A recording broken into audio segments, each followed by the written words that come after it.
England, we have a problem.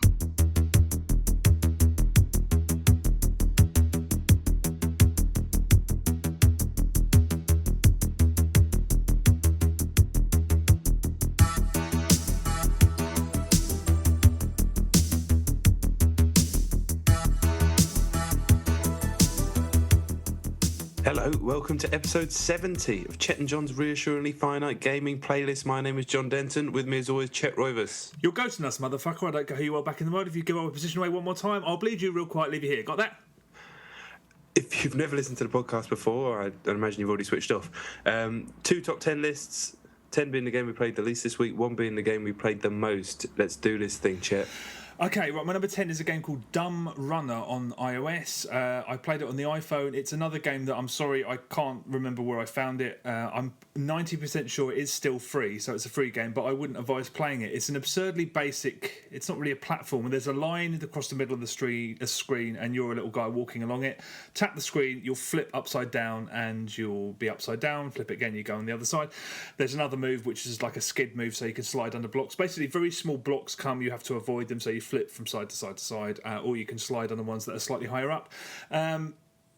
It's unbelievably difficult, even on easy. You put it on easy, it's unbelievably difficult. You play it for a maximum of about 60 seconds. I mean, the top whack, 60 seconds on easy mode, and it becomes brutally difficult. It's incredibly basic. It looks like it's someone's first game. And the music, imagine selecting the most irritating 2 seconds of the Seinfeld theme tune and then putting it on an endless loop. That's what it is. So, not recommended. Dumb Runner, stay away. I couldn't even imagine that music. Yeah, it's horrible. It, coupled with a pointlessly difficult game, it's fucking irritating, I'll tell you that. That almost makes me want to play it, just to experience the hell. Well, download it, Dumb Runner. Let me know how you get on. Yeah. I'm there. My number 10, really simple, is Metro Last Light. I told you I'm crawling through this game, and a pathetic effort. I played it for about 10 minutes and then realised that I wasn't really in the mood, so I turned it off. I don't have anything more to say, but I've not played enough games this week, so I had to put that on the top of the list. One day I'll get to the end of it. It's not even that long. Oh, okay. How do you know that? Because you can see how many chapters there are. Yeah. Oh, okay. All right, well, I've actually got Metro here, so I'm going to start that ASAP. Yeah, so I'll speak about that hopefully next week. My number 9 is a game called Fanny, Granny's Great Escape on the Xbox 360. It's an indie game, and it's genuinely not bad. It's a driving game, and it's kind of rendered in Outrun style. It's deliberately meant to look retro. So the death screen, the game over screen, hangs on a horrible high-pitched noise like a crashed Spectrum game. And yeah, you're just a granny in a little granny cart driving forward at ridiculously high speeds, and there's 3 lanes. All you can do literally is tap to jump from left to right to left to right. So there's 3 lanes. You avoid the traffic. You jump up to grab collectibles and fruit, and then you build a boost meter where you just hammer it and smash through everything. The reason I cited Outrun is because I'm pretty sure there are little pointers like the flags that you pass when you get to a checkpoint. As soon as I saw one go past, I was like, that looks like the flags that you used to pass in Outrun. It's very simple, but it's surprisingly gripping because after a while you go so fast that everything's you have to anticipate everything. So as the split second you see something come over the hill, bounce. It's completely passable. Actually, rather good. I don't know if there's much shelf life to it, but it's I liked it. 80 pointage? 80 points. Fanny Granny's Great Escape. It's really not bad. I don't know how you find this shit, honestly. I really don't. All right, my number 9 is a game I can't talk about, but it's Pikmin 3. I started playing it today. I can't talk about it because of rules. In fact, I haven't signed anything or anything, but, you know, I don't want to get anyone else in trouble. It looks nice. I think I can probably say that because we already knew that it looks nice. And, yeah, Nintendo make good games, but we already knew that anyway, so that's not breaking the embargo either. When is the embargo up? It was originally the 11th, and now it's changed to the 22nd, which is, I'm pretty sure, after the game is out in America. Oh. But that might just be some sort of admin error. Don't worry about that, is what I'd say. Yeah. All right, no, I mean, I've got a wholehearted belief in that game. You bastard.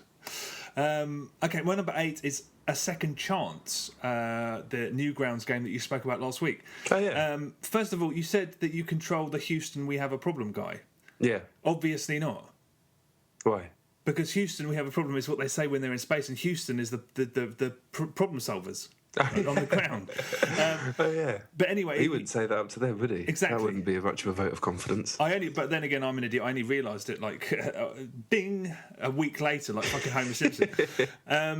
It is very good. Like you said, it's a perfect game for the format because you play it, you can do it in about 5-10 minutes, and it's very entertaining. You basically, as you said last week, you have to pilot command a ship to the moon. They drop a bomb. Everything you do is at the touch of a button. So drop bomb, get back in the spaceship, power the spaceship on. You basically have to fulfill about 20 commands in total, but it's really easy to mistakenly jump the gun. Like once I got the rocket to the moon, I forgot to turn the engines off, and I just pressed take off again, and it went straight back to England. It went straight back. It went straight back to Earth, and then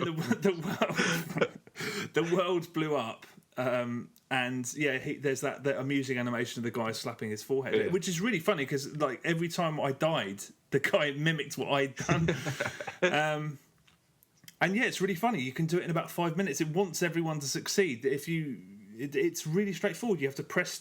It's like monkey see, monkey do. There are 20 commands to do in order. Although it's easy to jump the gun and make mistakes. But a second chance. It's on Newgrounds, as you said. So it's actually quite hard to find because if you search it in Google, something else comes up, and it isn't even on the first and the second page of Google. So if you're interested, go to Newgrounds first and then search for second chance in there. It's it's permanently in like the highest rated, I think. All right, we'll tweet it out on the Chet and John's Twitter feed. Yeah, all right, sound. Well, if we don't forget. Yeah, it's very good. All right, my number 8 is Bastion. Sorry, I wrote that in such bad handwriting that it looked like Batman. Bastion on the iPhone, which cost 69p this week. It was weird because I was just thinking to myself that very day, I really fancy this game Bastion because everybody's talking about their new game, the Transistor. Excuse me, on PS4, and this is Supergiant Games. I think they're based in San Francisco. Anyway, the Bastion, everyone was banging on about how good it is, and it came out on the iPhone for 69p. It is a dungeon crawler where the levels make themselves as you're walking through them. They kind of fall down from the sky, and the big hook about the game is that every one of your actions is voiced over by like a really well acted, halfway between Sin City style noir and someone from the Old West kind of narrating everything you do. You play as the kid, and he's always talking about the kid. You know, I can't do impressions, so I'm not going to do it. But all that stuff's really good, and it made me, as I was playing it, it made me think I really like this, but I think that I might be missing out on playing it properly by trying to play it on a phone because the controls are okay. You press on the screen where you want the guy to go, and he'll kind of aim automatically at the enemies. But I know it's a twin-stick game on Xbox and whatnot, and on PC. Yeah. And yeah, it just felt like I was maybe compromising what looks like a very, very good game, very stylish and very fun as well. So I have a sneaking suspicion it might end up in the Steam Summer Sale because I think it did before, and I've got a feeling it might be available for a few quid in a few weeks, so I'm going to hold fire on the iPhone version and get the PC version, I think, because, yeah, I definitely want to play it. Is it combat heavy, then? It's like Diablo. It's hacking, it's just smashing everything up and getting XP and whatnot. Why is it so highly... I mean, for some reason I've put that's a game that I never even thought to play. Why have I got such a strange idea about it? I didn't realise it was like that. I thought there was no combat in it. I thought it was like a puzzler or something. Oh, no. Is it an isometric? Isometric, full-on action dungeon crawler type thing. Weird. Okay, all right. Well, that's good to remember. Good to know. So you're going to bail on the iOS version? Yeah, it's really nicely done. Then the controls are fine, but it just felt like, A, I won't finish it on a phone. There's no chance. I did not unlike. And B, it did feel like I was perhaps spoiling the experience, and I've only got the very old iPad, and it doesn't work on that fucking piece of junk. So, the hell was that? Fucking tuba in the background. I don't know. I didn't hear anything. Okay, and yeah, so I think it'd probably be quite good on an iPad or even an iPad Mini, just because you got that bit more screen space, and you could maybe play with classic controls on that because it has that too. But yeah, I reckon it's going to be on PC. £3. That's my prediction. All right, okay, noted. Okay, my number 7 is Contra Last Hero on PC, I should say, on a browser. It's another Newgrounds game. I've never been on Newgrounds, really. I've been linked to games specifically, but I've never gone on there and just had a look round. Yeah. at least 50% of it is knockoffs, all starring Mario and Sonic and fucking Contra. There's even chess knockoffs. Everything's got a licensed character in it that's just begging to be taken down. Chess knockoffs? Well, not knockoffs, but so many. I saw way more chess games than you should see on the highest rated section of a games website. So this is it's Contra. Contra Last Hero. I thought I'd try it. For a moment, I thought it was like a SNES or a NES game that they'd just ported straight to Flash. It's not. It's a really, really basic rip-off of Contra. It's fucking awful when you shoot enemies. Hunks. It looks like blood at first, but after a while it turns multicoloured and looks like hunks of sponge cake. There's no there's no flat ground, and so it's just like mountains. It's so basic. You can't shoot downwards, obviously, so enemies can shoot you. I mean, you're supposed to use bombs, but the bombs are less powerful than the pea shooter you've got. You never get given any other weapons either. It scrolls automatically, so you can't bypass any of it. You're just sort of walking along. The same enemies endlessly respawn. Occasionally they drop at random from the sky and hit you on the head, and then you die after about sort of 30-40 seconds. It's fucking bullshit, but then again, that's the point. It's someone... whoever put that up probably is just sort of seeing how long they can keep it up there, because I should imagine... Don't companies go on there all the time to make sure that the IP isn't being abused? I'm sure. But that's Konami. I don't think they do a lot. Okay, well, and there have been Contra games, official Contra games, that have been shitter than this one. But in seriousness, no, it's fucking awful. Contra Last Hero, don't even give it another thought. Yeah, I won't touch that shit. Genuine. Right, my number 7 is Animal Crossing on the 3DS again. People seem to have played it so much. They seem to have done everything and filled up their town and done all this stuff. It only came out like a week ago, 2 weeks ago, whatever. I just play it for 20 minutes at a time. And I still don't really know what I'm doing, and I think that's kind of the point. But I guess the people who've done so much have probably played Animal Crossings before, and they know what they're doing. They're just like getting there, paying off their loan and whatnot. But I'm quite happy just meandering about in that world for 20 minutes. It's, all the people in my world make me laugh, and then I can just switch it off. There's a little monkey that's dressed in a racing outfit, and who else is there? I talked about the bird and that works out. He's cool. He reminds me of my mate Simon, Simon Miller, and it's really nice. I don't think it's going to grab me quite as much as it has some people. Some other games journos are going absolutely nuts for it. Yeah, but aren't they all interacting with each other and going into each other's towns and stuff online? Maybe. I don't know. I don't know the answer to that because I only ever know half of the facts of life. Okay, I'm tempted. I mean, that makes me more tempted than ever to buy it, because then I'd just come into your town and terrorise the shit out of it. Well, yeah, that would be fun. Well, I might have to do it. I would enjoy switching my thing on and just seeing that you've just murdered all the people in my town. Or something. Yeah, I mean, I do have to get hold of it because I am seeing so much talk about it on Twitter, and it sounds hilarious. So I will. That's top of my list at the moment now that I've got Metro in the bank. Okay, my number 6 is a game called Chock A Block on iOS. It's a fairly new puzzle game. I think it's actually very new. I got a message via our YouTube channel from a guy saying, here's a gift because I so love your Battlefield 3 videos. And I was like, oh, that's awesome. I don't know whether that's he just sent that to he somehow sent out an automatically generated message that went out to anyone who makes Batters videos. But I was like, oh, fair play, that's nice. It's actually really rather good. It's a combination of two kinds of puzzle game. It's a bejeweled knockoff, except they're squares and not jewel-shaped. And I can't remember the name of this game type. Sokoban, I think. It's do you remember Cubist creatures? Yes and no. Basically, What's that? Fuck, I should have really looked into this. You move. It's games where you can only move in up, down, left, or right, and there's blocks on the screen, and sometimes those blocks block you from getting to a certain place. So you have to maneuver around it by hitting other blocks. And if you hit a block on one side, the blocks don't move; they're static. Basically, you play it as bejeweled, and as you play it, it's the yellow ones make orange ones, the orange ones make red ones, and the red ones make one black square that you can't move. So you have to. That can stitch you up. Basically, you can cause yourself to get fucked over if you make those black ones in the wrong place.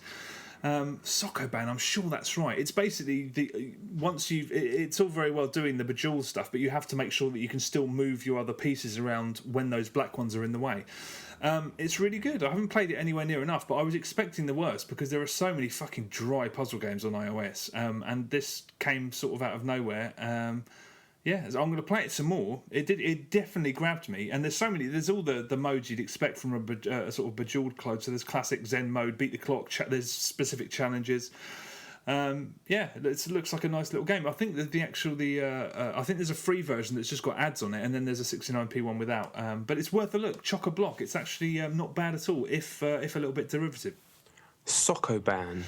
Yeah, that's like a classic, like decades-old Japanese game type. I think I played Soccer Band for beginners recently. I'm pretty sure that's what it was. I might be completely. I mean, Cubist Creatures is the one it really reminded me of, because that's.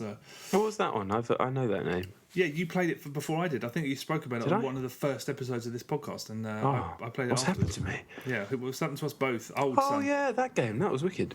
Yeah, squares moving around, but if they go, yeah. I thought probably not made any sense, but if you like iOS puzzlers, Chock A Block is free for an ad one. It's worth it. Cubist Creatures was alright. It was alright. It was pure soccer band. Right. My number 6 is Frobisher Says on the Vita.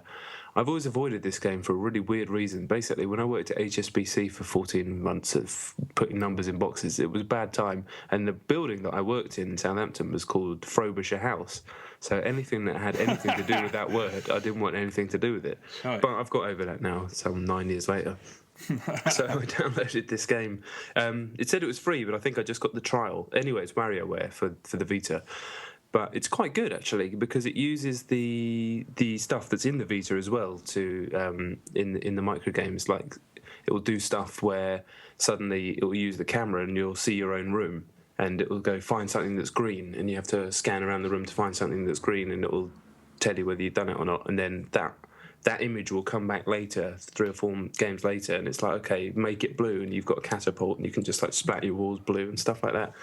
Yeah. It's pretty good. It started to repeat games very quickly, so I don't know if that was just a trial or what. I didn't really. It just jumped straight into the game, and it didn't explain what it was or anything like that, and it was all very weird. But it wasn't. It was like, as far as WarioWare rip-offs go, it was pretty good.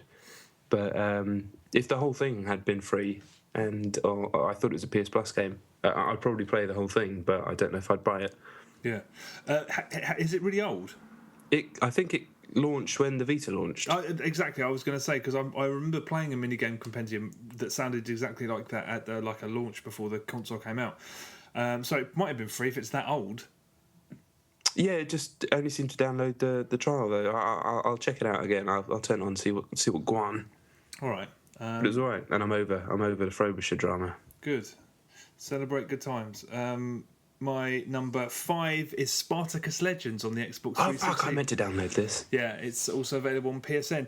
I'm going to keep playing it because all of my friends, every last one of them, is completely and utterly hooked on it. Really? It's incredibly ropey. I think at one point it was a big budget. It was going to be a big budget, £40 in the shops retail disc game. But it isn't. It's now a free-to-play game, and it's... At first, you start playing and you're just like, everything about this is terrible. I mean, the cutscenes are absolutely hilarious. I don't know how... I mean, I do know how they did them. What they did is they took some ropey TV footage. And when I say TV footage, it looks like footage that if you go into a museum, they've reenacted something from this with the staff. And it's you just know when it's really bad TV, when the camera's like... the light hits glass and it reflects a certain... it looks really cheap. Yeah.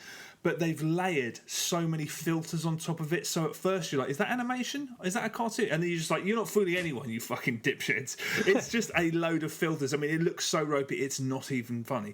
That's not true. It's very amusing indeed. It's basically, you've seen it, it's a fighting game. It's a beat 'em up. Really simple. I mean, I think there's 2, possibly 3 buttons. There's a block. There's a grab move. It's so straightforward. And but... there is something satisfying about playing. I mean, it's just lunk-headed nonsense, but there are a couple of things that are good about it. First off, you have to earn the right... There's fatalities, and when I say fatalities, it will come up saying press one of the 4 face buttons, and then you'll do a really, really mundane execution.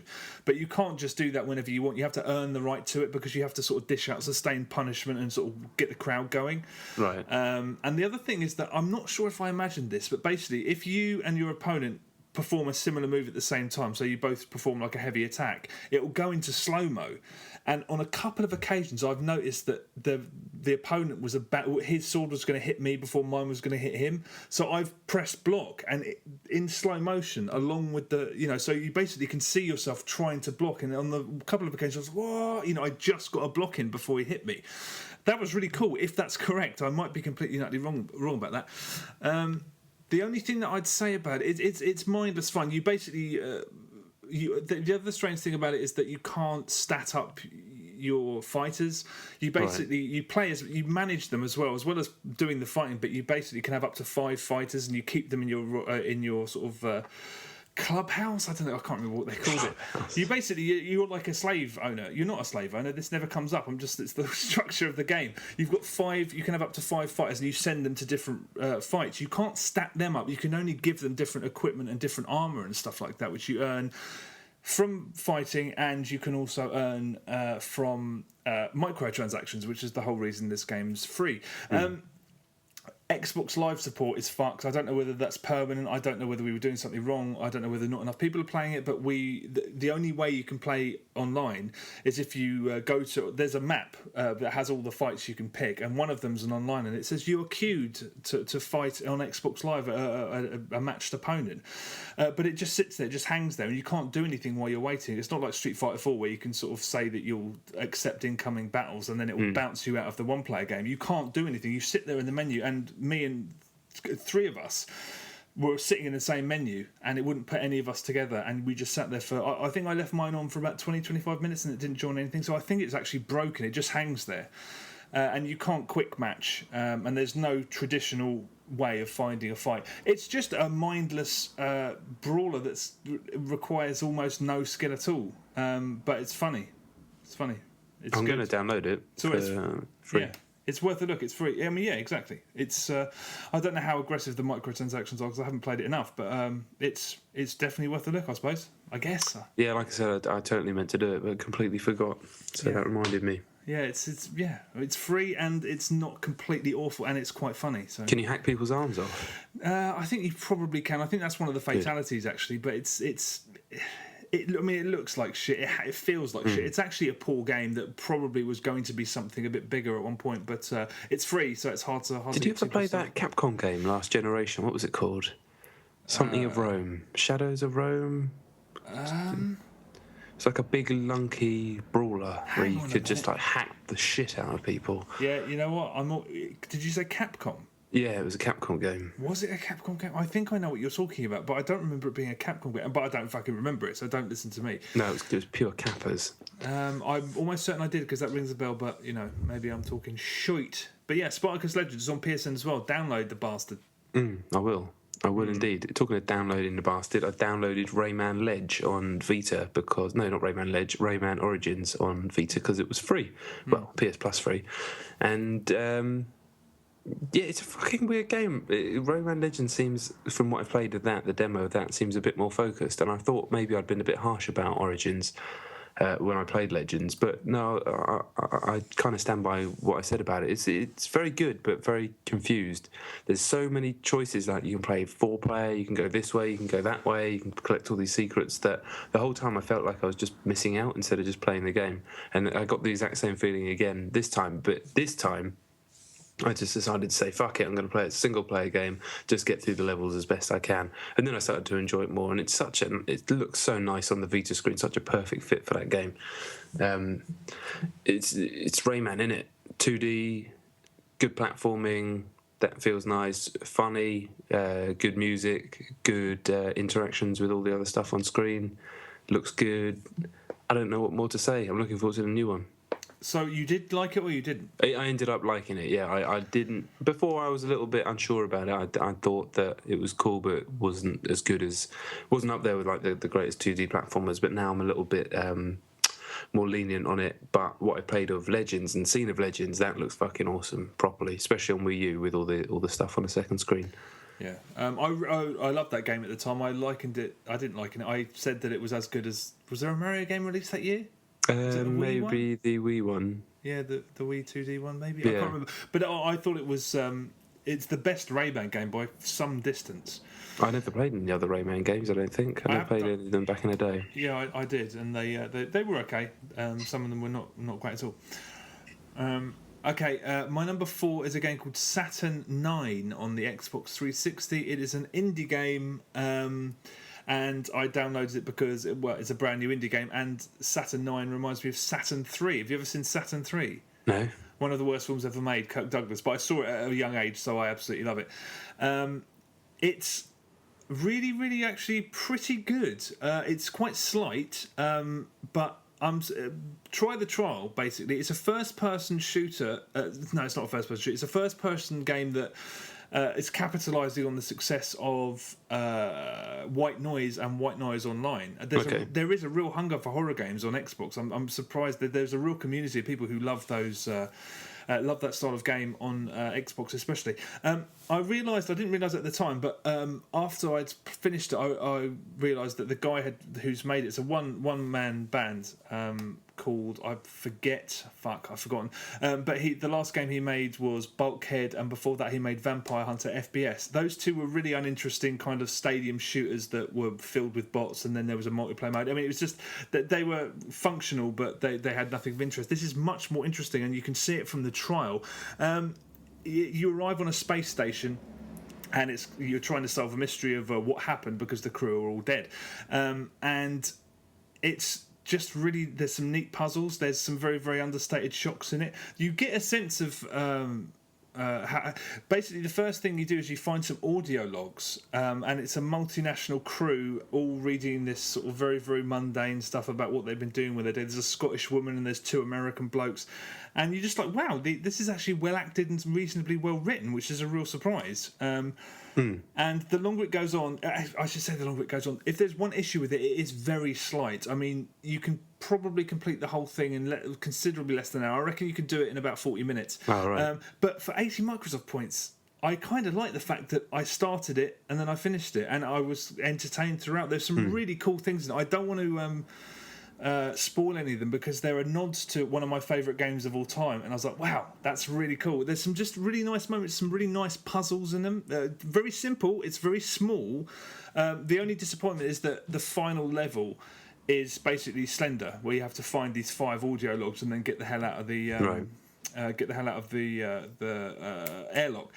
But it's not like Slender in the fact that you're always, if you see something, you can get away from it. Whereas Slenderman's kind of just, it'll spring out on you out of nowhere, and it's cheap and shit. Cheap twat. Yeah. The frame rate is not massively consistent. It's very, very basic. But the frame rate dropping doesn't really distract because it's not a fast-paced game or anything like that. And there are some scripted sequences. I mean, it's just really inventive. It's an indie developer who's made stuff that was not particularly exciting, stepping up. And if you're a fan of those sort of horror games, this is really, really not a bad one at all. I was quite surprised. It's Saturn 9. It's worth a look. All right. Yeah, I might check that out. Yeah, I mean, some people. I mean, there's games like Mount Your Friends and One Finger Death Punch and stuff that aim to offer you as much content as possible, and that's great. But I love the fact that 80 Microsoft points is nothing, and you get a vaguely cinematic experience for about 40-50 minutes, and then it's over. And I'm really impressive, actually. Yeah. Saturn 9. Saturn 9, definitely worth a look. The trial's enough to give you a sense of whether you want to persevere with it or not. Yeah. All right. My number 4 is Sine Mora, another PS Plus freebie on Vita. Yeah. It's all right. It's like it gives you the choice early on to play on normal or like hardcore mode. I can't remember what it calls it, professional. I don't know. Yeah. So I picked normal, and it's way too easy. It's not hard at all. I mean, I'm no expert at these sorts of games, as I've said many times, but this is just, I can move a thing. I can move a thing through a thing, and it's just way too easy. So I've just kind of been plodding through it. It's like kind of cool. The music's really downbeat and ambient. It's by the guy who did the music for Silent Hill and the old Pro Evo music and stuff, and the music in Shadows of the Damned as well.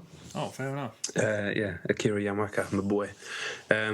But nothing about it was grabbing me. What I like about those cave shooters that you play is how fucking manic they are, and I can't play them because they're too much. Like I said, I need a game that's a stepping stone to that, I think.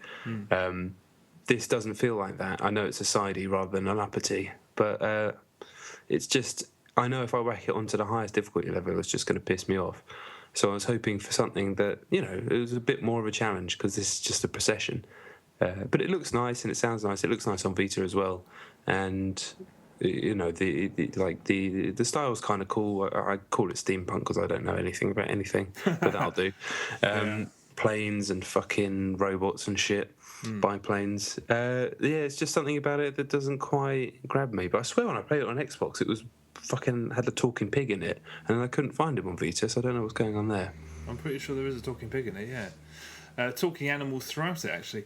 Sine Mora is a fucking weird one. I think I've played too many absolutely world-class cave games, or world-class shooters in general. It just felt like a cover version. It just felt like it didn't measure up. I mean, I can't remember specifically what my issues were with it, but every time I went back to it, I was just like, this is just kind of hollow.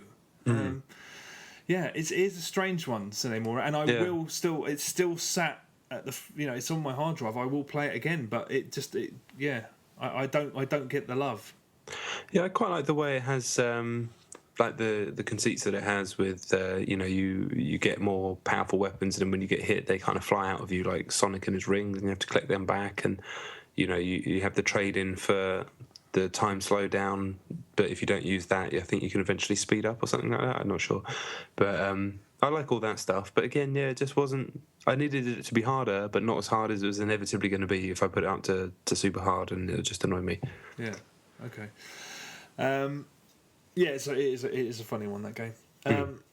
Okay, right. Number 3 is Crysis on the Xbox 360. Oh, this was cheap, wasn't it? It's part of this ongoing Xbox sale, which hopefully is a sign of things to come.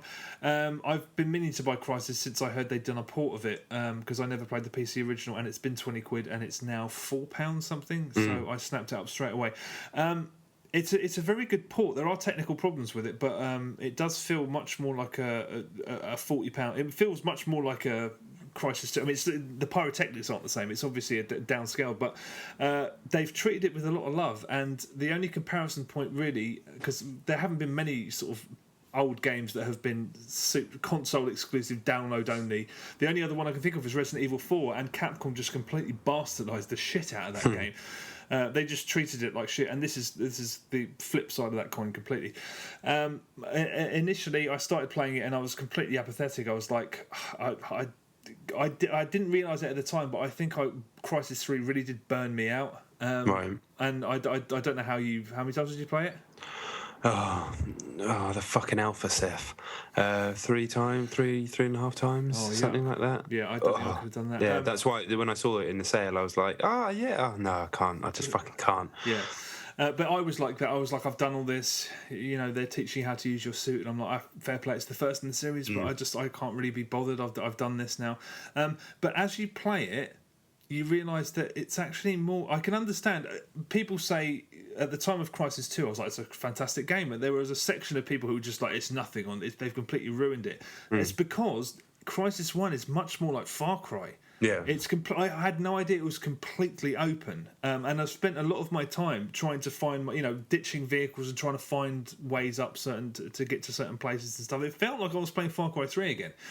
All of the buildings that you come across, admittedly they're shacks mainly, but they're really destructible, and it's just really good. It's like it's completely. As someone who's completely burnt out on the whole idea of Crysis, the whole idea of flipping between stealth and like hardcore action, I'm thoroughly enjoying it. I've only done a couple of hours, but it's fantastic, and at the moment it would have been worth the £20 that I didn't end up paying for it. So for £4 something, you can't miss out on it. It's like discovering a proper classic. I shouldn't say that. I've only played a couple of hours, but. I suppose it's the fact that it's taken me from just like I can't really be bothered to play this to being genuinely excited about finishing it, or continuing with it, I should say. It's quite something. So I'm sure it's not a patch on what it was on the PC, but for £4, and I'm looking forward to playing some more of it. It reminded me of Far Cry, and that's not. Yeah, that's no bad thing. Not a bad thing. Yeah. Yeah, I might. If it stays that cheap, I might just grab it. But then again, I won't really have the 360 that much longer. I don't know. £4, I might just grab it anyway. Why not? Yeah, because it's £4. That's why not. But that's also why. Exactly. Philosophy. Talking of philosophy, my next game sounds a bit like that word. It is Velocity on PlayStation Vita. Have you ever heard of this game? It's a PSN game. I don't think so. I think it's actually called Velocity Ultra. Right, let me try and explain it. It's basically a scrolling 2D shooter, but the real trick about it is that you can teleport.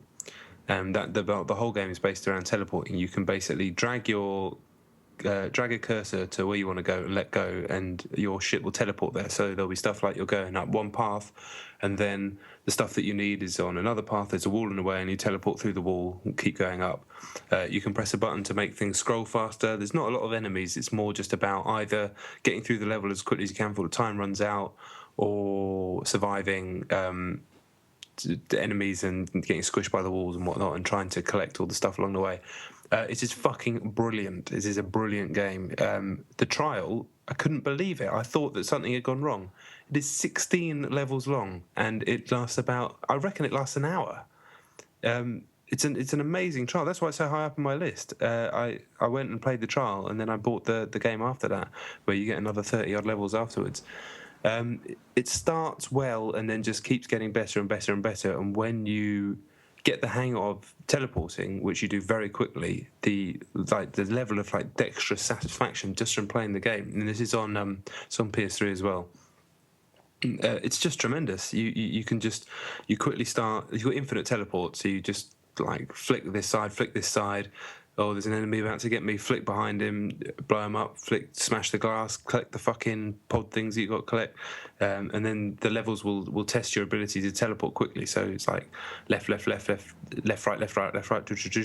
and then you learn a bit later on that you can drop what do you call it, like a spawn point basically behind you. Yeah. So you have to go up the left side of a branching path to hit 2 switches, quickly switch back to the spawn point, go up the other side, quickly teleport. It's fucking great.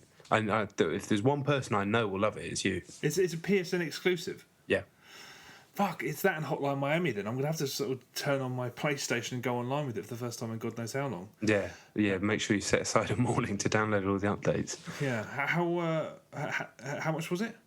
It's like £6, I think. Okay. But you get the trial, mate. The trial's massive. I thought there was something wrong. I think the trial's way too long, in fact, because I imagine most people would just play that. Yeah, but there's something. Yeah, I've played trials like that, and you're sort of also partially quite grateful that they've been as gracious as they have. I was completely grateful. Yeah. Okay. What was it's it called? A very, very good game. What's it called? Velocity. I think it's called Velocity Ultra, but if not, it's just Velocity or something. Okay, Velocity's the word anyway. All right. Okay. Well, yeah, that's another excuse. It's very good. Okay. All right. Done. Okay. My number 2 is Battlefield 3. I'll keep it brief. Battlefield 3 is like a virus because it basically, for the first time since it came out, me and all of my friends decided that we're bored of 2 of our favourite maps, Sane Crossing and Grand Bazaar. We've done them too many times, and we finally just got to a point where we all said, this is boring. And then we just, as if by magic, the next 2 on the roster were Tala Market and Marquez Monolith from Aftermath. And they're 2 of the best maps in the game by far, and we didn't realise it. So now we're just completely in love with the Aftermath map pack, and the love is back. It was so bizarre to watch it happen, over the course of an evening where we were sort of. It happened a few weeks ago. We were just like, we're done with this, aren't we? And then it just was like a virus came back to life. I don't think viruses come back to life. What did I? What was it? Virus. Yeah, and it moves around. You can't be cured with antibiotics. It just it spreads or something. Dr. Roivus. It spreads. Just when you think it can't, it comes back to life. I don't know. You've watched too many 80s horror movies. No, do you know what it was? It made sense, and I don't know why I've just written the word virus. No, Battlefield Basically, it all made sense until you said it comes back to life. But I do know what you mean. I know what you mean. It didn't for me, though. It died. My immune system killed it. Okay, well, that's a shame. But I'm still up for Batters 4, you know this. Yeah, PGG. Tell you what I am up for. One Finger Death Punch on Xbox Live indie games or whatever the hell. I knew it sounded good when you were talking about it last week. I often say I'll check something out, but this time I actually meant it. And yeah, so I immediately just jumped on, didn't even bother getting the trial, just paid for it, 80 points, whatever the hell that cost, 68p according to Sam. Fuck me, it's like a game that was built from my mind. Just brilliant. Yeah. I'll describe it. The best way I've described it to people this week is, you know that GIF of the fucking GIF, I don't care, the stick man beating everyone up and he like decapitates people and he's doing martial arts. Yeah, it's a really famous one. This is basically the game of that with a weird rhythm action control input. Like you said last week, it's just 2 buttons. You're a stick man in the middle. Enemies come from the left and right on 2D planes. When they get into your zone either side, you can press the button to attack them. Somehow, the developer Silver Dollar Games have turned this into such a fucking epic undertaking that it feels like you're, like Donnie Yen or something, Jet Li. Yeah. And it's just amazing. I'm constantly blown away. I sat down and put it on and with the intention of playing it for about 10 minutes just to see what it was like. And I was like, I'm going to turn this off because I'm going to play this whole game without moving. I will not move. Yeah. So I wanted to turn it off just because I would have just had this on my list. Just the way like the barriers where the little men come in, it's a really hard game to explain. Yeah, I know. And then they'll stretch out as you do better, so you start covering more distance, and then there are some which dodge your attacks and you have to switch between the 2 sides, and then some will drop weapons and then suddenly you're hacking people up. And you get into this flow, and afterwards, after I'd smash a level and do really well and get like a gold or a platinum, I was clenching my controller, just going like, ugh! Just like a fucking moron.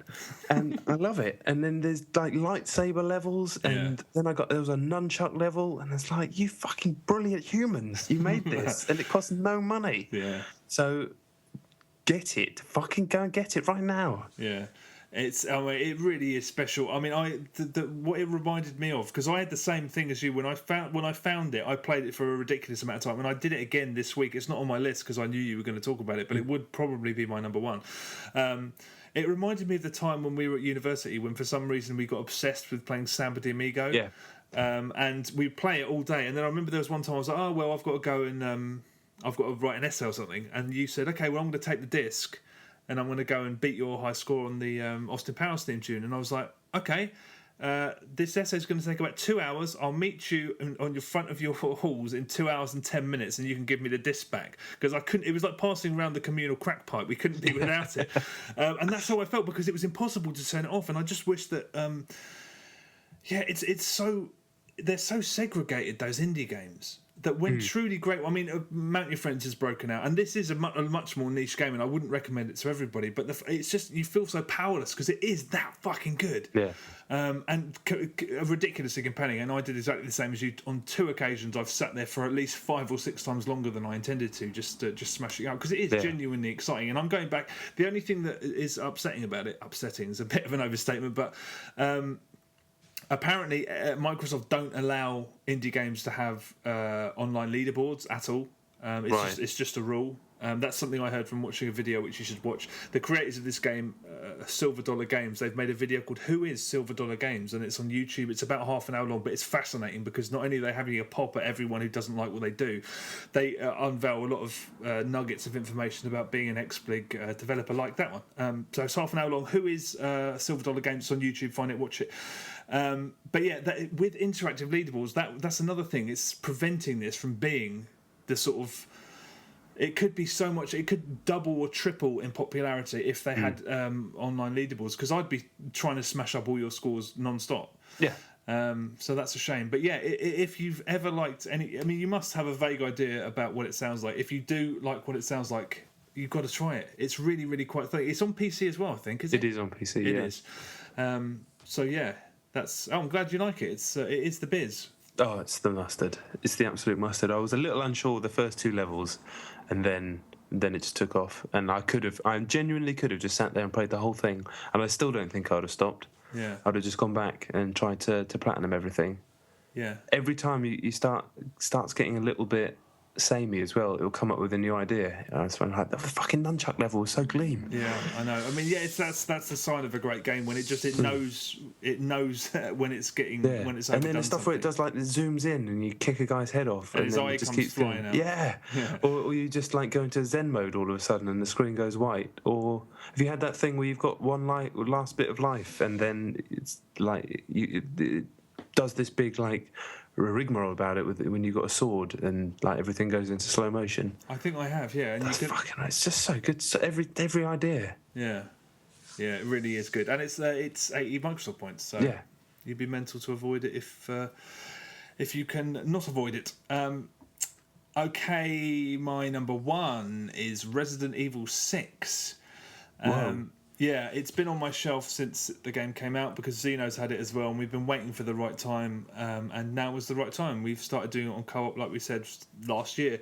I won't say much about it because we spoke about it at length repeatedly when it came out. I still think it's hugely underrated, but now I don't think you can really talk about it until you've played it on co-op game, because there are games that are made for co-op and then there's games that are made for co-op, and this game... It's twice. I mean, you were slightly less enthusiastic than I was, but I really liked Resident Evil 6. There was so much wrong with it, but I think that I could, I thought it worked as a really, really sort of belligerent sort of an action game. It has nothing to do with Resident Evil at all, and I hated Resident Evil 5, but 6 I really like. But on co-op, it's just so dynamic. There's action going on constantly. I mean, some of the best bits are at the beginning of Leon's campaign, where it's kind of like the beginning of Last of Us, weirdly enough, where everyone's going mental because the virus has broken out, and there are just people driving around, knocking other pedestrians over, cars flying everywhere, and it's all happening in game. So the amount of times one of us would run in almost in front of a car, like, pull out, run back, there's a fucking car about to crash into you. Stuff that you don't... that action games don't have the money to do, but this is just throw everything up the wall, $100 million fucking absolute monster. So there's stuff we just like, that was so gleam. A huge action scene that we genuinely were partaking in. And in all co-op games, there are moments where you say, can you see me? Are we supposed to... Oh, fuck, you shoot down, help me out. There are moments like that in every co-op game where it suddenly throws you into a scenario where you're really cooperating to help each other. This is almost nothing but those. I mean, do you remember the bit when you're fighting on this fish? You're underwater and Leon and what's her name are on this fish holding on, and the camera just keeps panning between you, and it's only quick time events, but you're watching it together. So I'm watching him fuck up a quick time event, and then I'm doing one, and it keeps zooming. I mean, it's so there's so little of it that's just boring, mundane. The stuff that was in Resident Evil 5, for example. It's all really dynamic, really exciting stuff that could only have been achieved with a ridiculous amount of money thrown at it.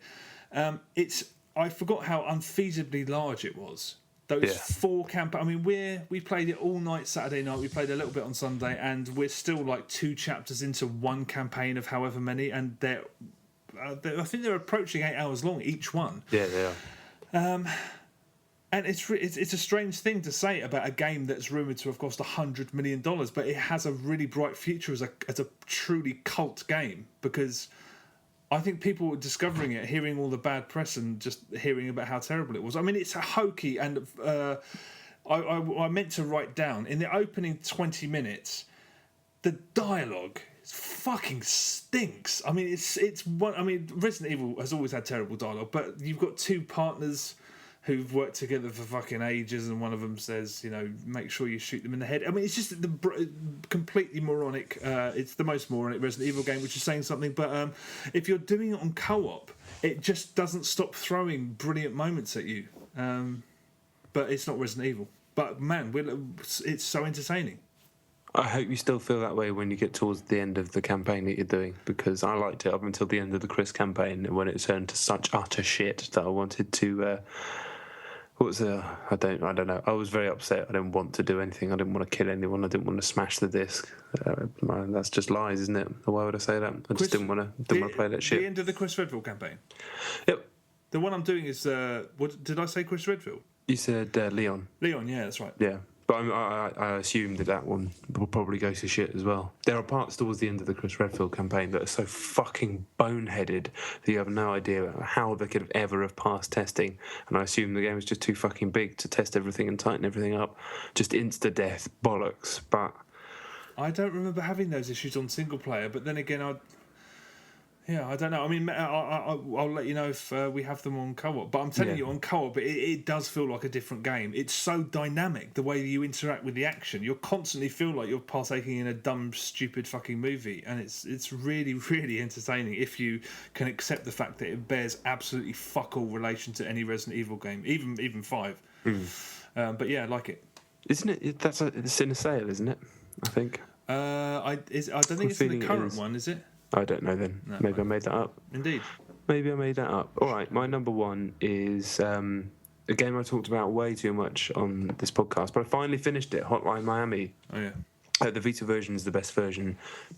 I've heard that if you're really good at the PC version, maybe that's the best. I don't know. I don't care. For me, the Vita version was the best version.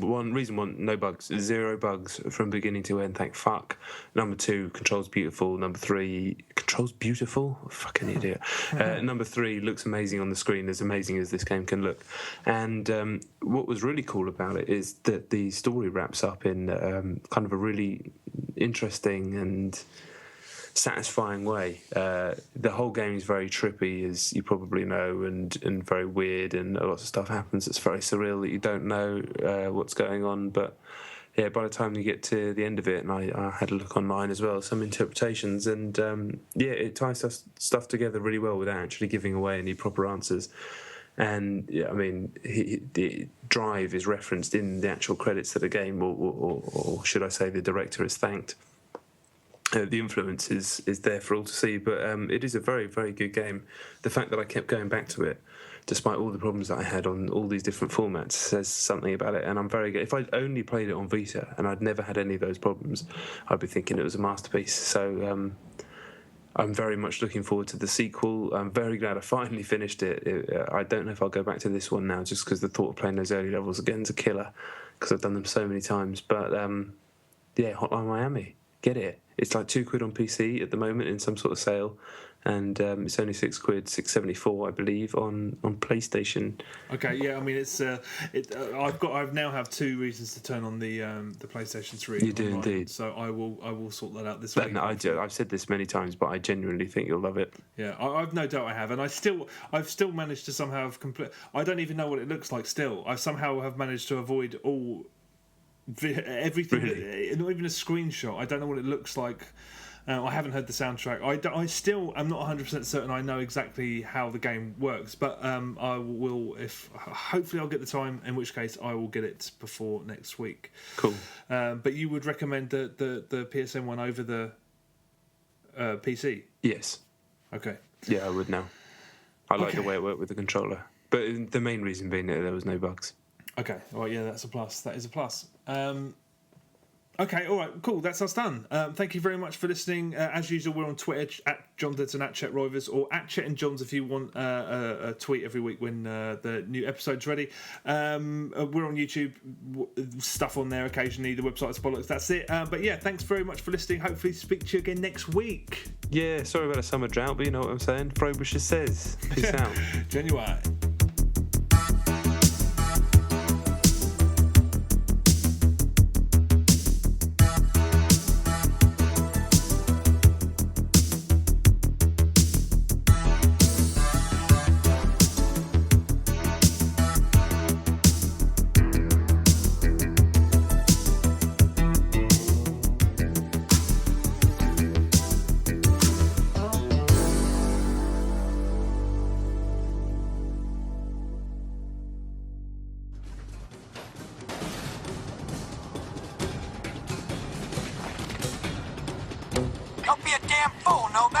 Get some distance between you and that cruiser before calling in the airstrike, you stupid fuck.